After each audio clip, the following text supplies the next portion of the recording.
Hi, welcome to episode 3 of our Insider Threat series. I'm Jake Cutfield, Networking Security Specialist, and here today we're here to talk to you about Cisco solutions and how they can help with the insider threat. So when we talk insider threat, Ben, we usually talk about the endpoint, right? That's the piece of technology that they're touching, you know, mobile phones, laptops, desktops, however it be, BYOD, etc.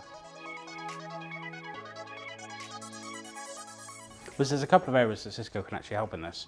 So Cisco IC, using a role-based access control is a good way of actually controlling the data. Umbrella's another area as well, because the user has to get to a website to actually leak the data in some respects. So the user would go to a cloud storage provider and then upload the data that way. But there are also other areas, for example, with the network, that you can limit that machine from actually accessing and doing malicious activity, because while we're just saying that a user could leak data into the cloud, there are also other methods that it could be doing by attacking the network locally. So things like port locking, for example. There's also technology you can do from a certain amount of MAC addresses, for example, as part of it, which is a good way of limiting virtualization software being used on the network switch, or being able to actually turn the port off when certain activities met as a criteria. These are all ways that you can mitigate risks for users, from an end user point of view. So when it comes to the endpoint itself, obviously Cisco has technologies like AMP, but effectively what that is, you know, it's an EDR piece, right? It's making sure that the device itself, you know, isn't doing anything malicious, clicking on links, for example. When you layer that up with obviously something like Cisco ISE and Umbrella, obviously ISE can, you know, profile the devices themselves, right? So in theory, the only things connecting into those switch ports, you know, that could give you direct access to the network have to have been, you know, profiled as good first, right? So you can't turn up with your own laptop, let's say, and steal all the data, if you like. And then, you know, furthermore, I guess that stops you from accessing, like you say, the switches, where in theory, you could lock down ports, right? But if you've got a printer plugged in, what's to stop me coming and unplugging that printer and plugging a device into that good port, if you like?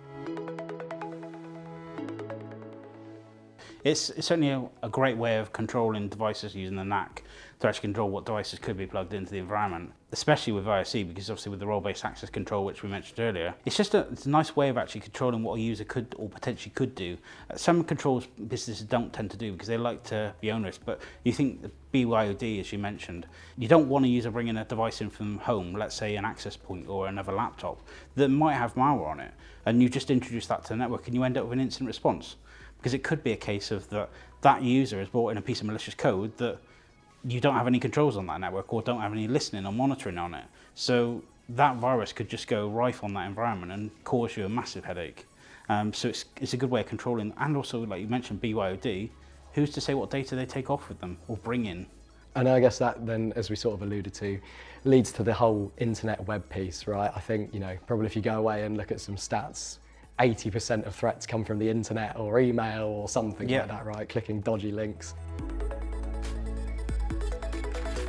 Well, so most of the internet traffic these days, it's 90%, I saw a stat recently, is actually encrypted. So you need something in there to actually control the usage. It's no good just doing HTTP scanning these days. You need to be doing HTTPS man-in-the-middle scanning of that traffic, because the malicious code is coming down by those directions.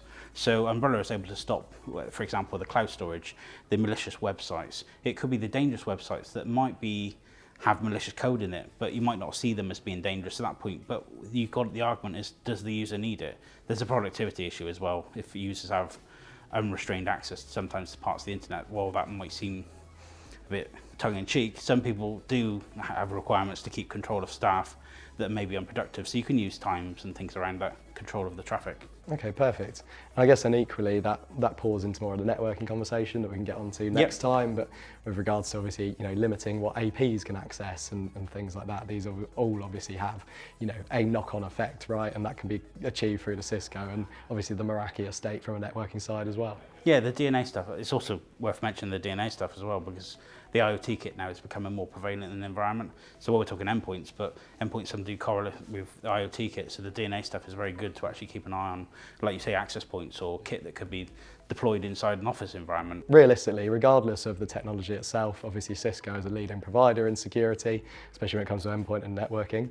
But, you know, at the end of the day, it's fundamentals, right? So what Ultima can offer to help you define what technologies you need, what fundamentals, you know, are part of security. We can obviously do security strategy engagements where we're effectively looking at current operating models.